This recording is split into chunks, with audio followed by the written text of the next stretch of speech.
যে আপনার 16 তারিখে না ভোট? স্যার, বাঁকুড়া জেলা তো আপনার 16 তারিখ থেকে শুরু, 27 তারিখ অবধি হবে। আচ্ছা, তাহলে ওই ইলেকশনের দিনটা বাদ দিয়ে আমার মনে হচ্ছে ওই শুধু ওই একটা দিনই শুধু পোস্টপোন্ড হবে, বাকি সব দিনই ক্লাস মানে ইন্টারভিউ চলবে স্যার। মানে আমার 16 থেকে 20-র মধ্যে আমার পড়ে যাবে। 18 পড়বে আপনার। মানে ডেট অফ বার্থ 16 কত? আছে আর ডেট অফ বার্থ? হ্যাঁ, date of birth? Date of birth 1995। একটু পরেই পড়বে।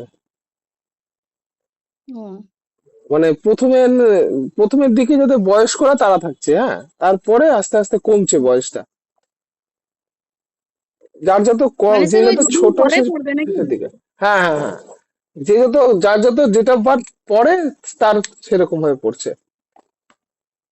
ও আচ্ছা। তা এখন কি আপনি ডেমো টিচিং দেবেন না ইন্টারভিউ? স্যার, ডেমো টিচিং তো কিছু বলেননি, আমার কোনো মানে ডেমো টিচিং দেওয়া থাকেনি স্যার। ও, তৈরি ছিল স্যার না? আজকে বললেন ওই বানান, তারপরে স্যার এই বানানগুলো ধরছেন, আর ওই বেবি আর বেবি মানে যেগুলো বিগ আর বেবি যে অ্যানিমেল গুলো আছে হুম। ওগুলো স্যার প্রচুর ধরছে, আমি মানে শুনলাম আর কি। হ্যাঁ, দেখুন, ইংরেজিতে আপনাদের ওগুলো জিজ্ঞেস করবে, বুঝলেন তো। ইংরেজির ক্ষেত্রে বলতে পারছি না, ওভারঅল সবাইকে যা জিজ্ঞেস করছে সেরকম জিজ্ঞেস করছি। তবে আপনাদের যারা ইংরেজিতে আছেন তাদের একটু ইংরেজির দিকে একটু ঝোঁক আছে, ঠিক আছে। হ্যাঁ স্যার, ওটাই বলছি। আচ্ছা, এবার আপনি আমাকে বলেন তো, এই নিঃশ্বাস নেওয়া হ্যাঁ এর ইংরেজি কি হবে আর স্পেলিং কি হবে? স্যার, নিঃশ্বাস ব্রেথ নেওয়ার হবে। ইংরেজি। হ্যাঁ, ব্রেথ স্পেলিংটা বলেন। BREATHE। আচ্ছা, আর নিঃশ্বাস ইংরেজি কি হবে? ব্রিথ মানে তো শ্বাস নেওয়া, আর নিঃশ্বাস হচ্ছে স্যার, স্যার নিঃশ্বাসটা আমার ঠিক মনে পড়ছে না স্যার। নিঃশ্বাসটা ব্রেথ, লাস্টে ইটা হবে না, বুঝলেন তো। মানে স্যার বানানটা একটু বলে দিন। ওই ব্রেথ যে বানানটা বললেন না, ব্রিথ, লাস্টে ই হুম। বললেন তো, ইটা হবে না। যদি ব্রেথ বলি তাহলে নিঃশ্বাস BREATH। টিএইচ পর্যন্ত। ও, আর BREATHE এটা হচ্ছে প্রশ্বাস। এটা হচ্ছে নিঃশ্বাস নেওয়া। হ্যাঁ স্যার, বুঝতে পারলাম। আচ্ছা, এবার চওড়া, চওড়া ইংরেজি কি, কি? মানে প্রস্থ, প্রস্থ, চওড়া। হ্যাঁ স্যার, প্রস্থ। প্রস্থ ইংরেজি লেন্থ বলেন। মানে, হ্যাঁ স্যার লেন্থ বলছি, মানে লেন্থ হচ্ছে মানে দৈর্ঘ্য, আর দৈর্ঘ্য। প্রস্থ। হ্যাঁ লেন্থ মানে দৈর্ঘ্য। লেন্থ মানে স্যার দৈর্ঘ্য, প্রস্থ হচ্ছে স্যার, দাঁড়ান একটু দাঁড়ান স্যার, প্রস্থ মানে তো চওড়া,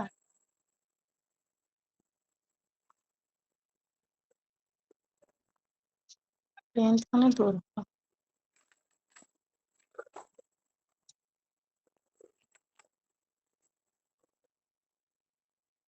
প্রস্থর ইংরেজি স্যার এক্সটেন্ড হবে। প্রস্থ ইংরেজি হচ্ছে ব্রেথ। Breadth, BREADTH। BREADTH। হ্যাঁ, ব্রেথ, ব্রেথ মানে হচ্ছে প্রস্থ, বা যেটাকে আপনার চওড়া বলেন, হ্যাঁ। BREADTH, breadth. আচ্ছা, বলেন তো ম্যাডাম, যে ভোটের প্রচার মানে ক্যানভাস, এই ক্যানভাসের স্পেলিংটা কি হবে? ক্যানভাস হচ্ছে sir CANVAS। VAS? CAN। Sure? হ্যাঁ স্যার, CANVAS তো।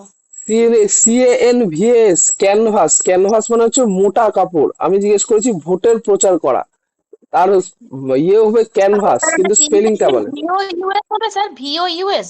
না, শুধু একটা এস যোগ হবে ক্যানভাসের সাথে, ডবল এস। বুঝেছেন? দাঁড়ান স্যার, এটা স্যার লিখে নিই একটু, হ্যাঁ, CANVA। CANVAS। ক্যানভাস, ক্যানভাস মানে হচ্ছে ভোটের প্রচার করা। আর হ্যাঁ স্যার। VS মানে হচ্ছে মোটা কাপড়, যেটার উপর লোকে আঁকে, আঁকাআঁকি করে না, হুম হুম হুম। ওটাকে বলে, ঠিক আছে। এই যে হ্যাঁ গভর্নমেন্ট স্যার। সিজ করে না গভর্নমেন্ট, হ্যাঁ স্যার, সিজ। সিচ শুনেছি স্যার। হ্যাঁ, সিজ স্পেলিংটা বলেন তো। মানে যেটাকে বন্ধ সিচ। করা বলে, মানে গভর্নমেন্ট বন্ধ করে দেয় যেটাকে, সেই বানানটা চাই। সিচ SEIZE। না, CEASE, সিজ। সিজ মানে হচ্ছে বন্ধ করা, ঠিক আছে? CEASE সিজ। CEASE, সিজ। আর এই সিজি বানান CEASE হবে যেটাকে ধরা বা আটক করা হয়। আটক করা বানানটা সিজি, কিন্তু স্পেলিংটা বলেন। আটক করা যেটাকে বলে, এটা তো ধরা, ওটা আটক করা হবে। আটক করা বা ধরা, এটার ইংরেজি সিজ, কিন্তু এর বানানটা বলেন। আটক করা বা ধরা, এটা তো স্যার এটাও সিজ। CEI। হ্যাঁ স্যার বুঝতে পারছি, এটাও সিজ। স্যার এই ওটা সিজ কি বানানটা কি? SCIJD? না না SCIJD? না, SEIZD, হ্যাঁ একদম পারফেক্ট। হ্যাঁ স্যার ওটাই বলছি, SCIJD। হ্যাঁ, SEIZD। আচ্ছা ম্যাডাম বলেন তো, ওই যে সেন্ট হয় না, সেন্ট, পারফিউম যেটাকে বলি, সেন্ট। সেন্ট হ্যাঁ স্যার সেন্ট, পারফিউম। বানানটা কি হবে? হ্যাঁ স্যার, সেন্ট হচ্ছে স্যার SCENT। বাহ। এবার কনসাইন্স মানে বিবেক বা অন্তরাত্মা, এর বানানটা বলেন তো। Conscience, CONSCIOU। কনসিয়াস না কনসায়েন্স স্যার? বিবেক, যেটাকে বিবেক বা অন্তরাত্মা বলে, কনসাইন্স, এটাকে বলে কনসাইন্স। Conscience, CONSCIOUSANC। না না, কনের সাথে সায়েন্স, ব্যাস হয়ে গেল, কনসিয়াস। CONSCI ENC. ইএনসি। কনের সাথে সায়েন্স, SCIENC। কনসায়েন্স মানে বিবেক। হ্যাঁ স্যার আচ্ছা, ঠিক আছে। আর কন্টিনিউয়াল মানে বারবার বা পুনঃ পুনঃ, কন্টিনিউয়াল, এই বানানটা বলেন তো। Continual, CONTI, continual, NUOAL, CONTINUOAL। NUAL, না। CONTINUAL, কন্টিনিউয়াল, হ্যাঁ স্যার। হুম। এবার প্রেসক্রাইবড, NUAL। প্রেসক্রাইব বানানটা বলেন তো। প্রেসক্রাইবড, ডাক্তাররা লেখে না, প্রেসক্রাইব, প্রেসক্রিপশন, প্রেসক্রিপশন। হ্যাঁ স্যার বুঝতে পারছি, PRESCRIBE। প্রেসক্রাইব। হুম। আর আইনের বাইরে করে দেওয়া যেটাকে প্রেসক্রাইব বলে, ওটা কি হবে? কি স্যার? আইনের বাইরে করে দেওয়া, প্রেসক্রাইব বা প্রেসক্রাইবড যেটাকে বলে, আইনের বাইরে। PRESCRIBED। না, এটা প্রোসক্রাইব হবে, প্রোসক্রাইব, PROSCRIB, প্রোসক্রাইব, মানে কাছাকাছি বানানটা। PROSCRIBE। লিখে নেন দরকার হলে, আপনার সুবিধা হবে আমার মনে হচ্ছে। হ্যাঁ স্যার লিখে নিচ্ছি, আইনের বাইরে করে দেওয়া। হ্যাঁ হ্যাঁ হ্যাঁ, এটা হচ্ছে ঠিক আছে। ফিজিক। ফিজিক আমাদের বলে না যে শরীরের ফিজিক, এই ফিজিক বানানটা কি হবে, শরীর বা স্বাস্থ্য। Physics sir, PHYSICS।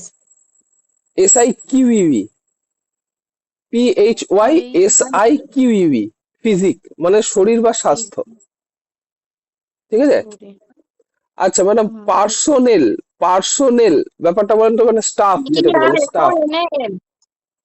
PER, SONAL।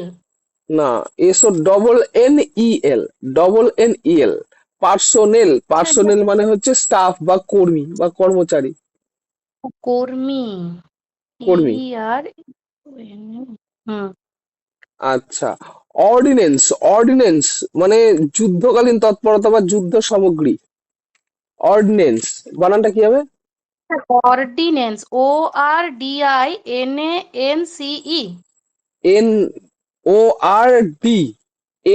NORDNANCE, হ্যাঁ,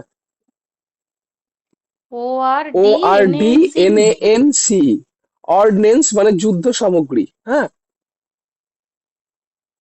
আচ্ছা, হ্যাঁ স্যার। এবার যদি বলি অর্ডিনেন্স, অর্ডিনেন্স এই কথাটা কোর্টের সাথে যায়, বিশেষ আদেশ জারি করা, অর্ডিনেন্স করে না, এটা তো স্যার অর্ডিনেন্স।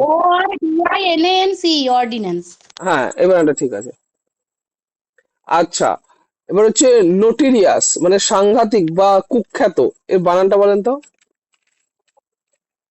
কি স্যার নোটেরিয়াস? হ্যাঁ, নোটেরিয়াস, সাংঘাতিক। স্যার এটা তো নোটেরিয়াস স্যার, NOTORIOUS। হ্যাঁ, ঠিক আছে। আচ্ছা, এবার ম্যাডাম বলেন তো, আমাকে ইংরেজিতে বলবেন, হ্যাঁ। তুমি বিজ্ঞান হ্যাঁ না স্যার। কলা বিভাগের ছাত্রী, এটা ইংরেজিতে বলেন, translation English to Bengali to English. তুমি বিজ্ঞান না কলা বিভাগের ছাত্রী, ইংলিশে বলবেন। তুমি তুমি বিজ্ঞান না কলা বিভাগের ছাত্রী, ইংলিশে কি হবে ট্রান্সলেশন করলে? Are you a student of science or arts? Are you a student of science or an arts? হ্যাঁ, অ্যান আর্টস হবে। হ্যাঁ, are you student of a science or and arts, ঠিক আছে। ঠিক আছে। বিজ্ঞান অ্যানটা না শুধু কলা বাদ বিভাগ, দিন।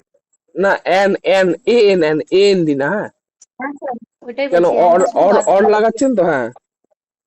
আচ্ছা, ঠিক আছে। আচ্ছা, আপনি এটা বলেন তো, আমি কিছু রান্না করিনি, তুমি কি খাবে?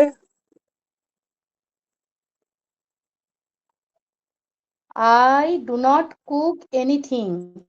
What what you what will you eat? ঠিক হলো কি, ঠিক করে বলেন একটু।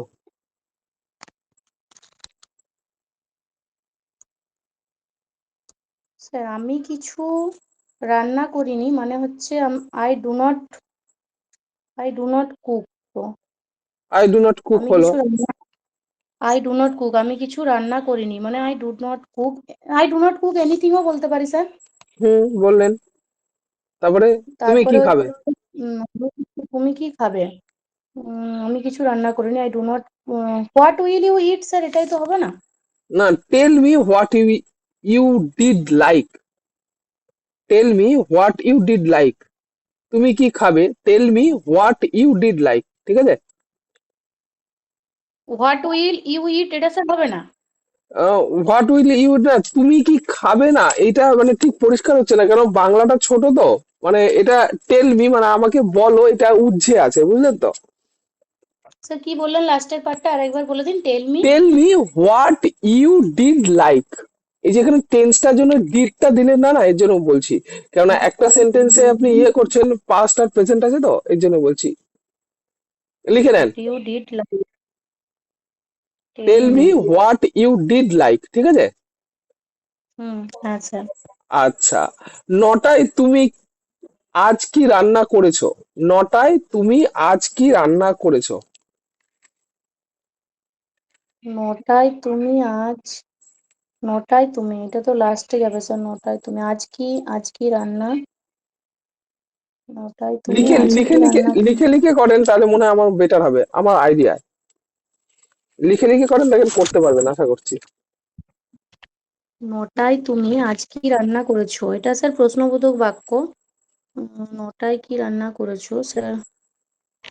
নটায় তুমি আজ কি রান্না করেছো?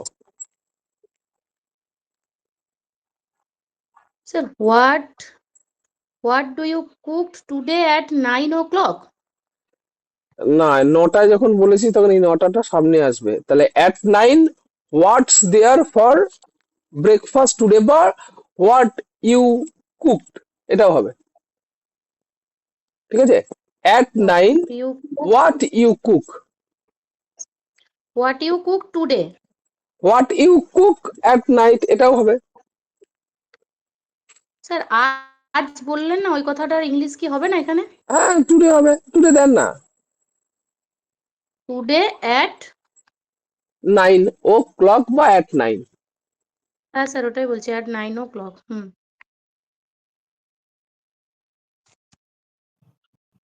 What you cooked today at 9 o'clock।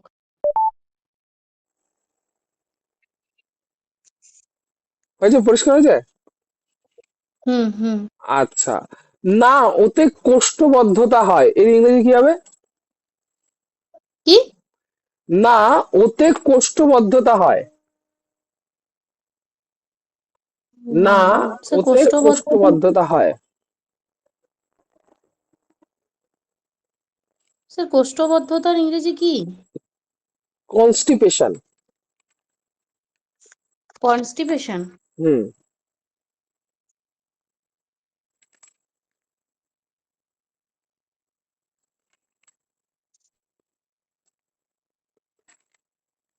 সাজান না, সাবজেক্ট ভার্ব অবজেক্ট দিয়ে সাজান খাতায়, আশা করছি হয়ে যাবে তো আপনার।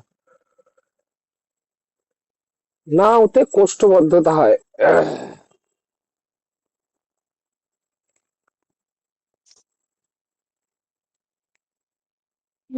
না মানে no,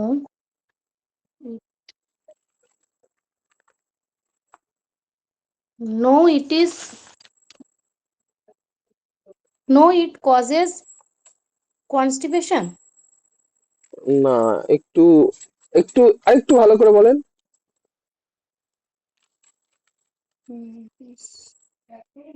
sir it is reason, no, they cause constipation এরকম বলেই তো হয়। No, comma, they cause constipation. ঠিক আছে। দে কজ, ঠিক আছে স্যার। আচ্ছা, এবার আপনি আমাকে বলেন, এক কথায় প্রকাশ বলবেন, হ্যাঁ।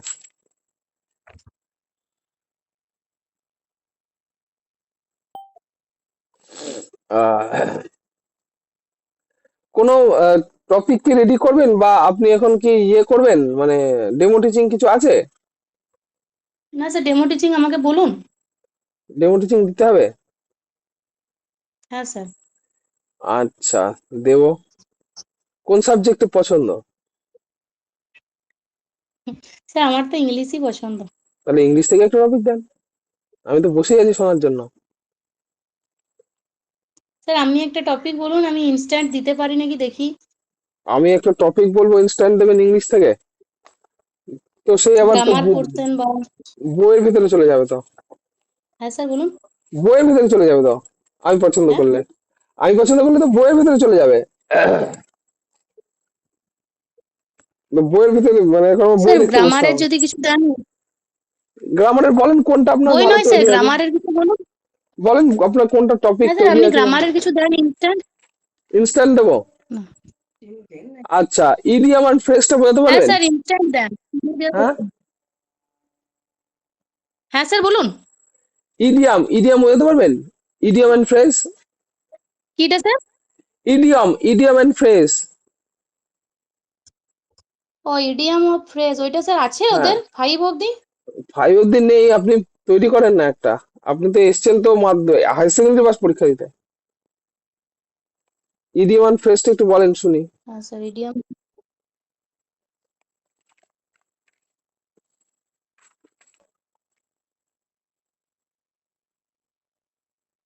কিভাবে ইডিয়াম ফ্রেজটা ওদের পড়াবো। ইডিয়াম ফ্রেজের স্যার প্রথমে মানেটা বলতে হবে। হুম, এখানে তো চলে আসবে হচ্ছে গুড আহ, মর্নিং স্টুডেন্ট।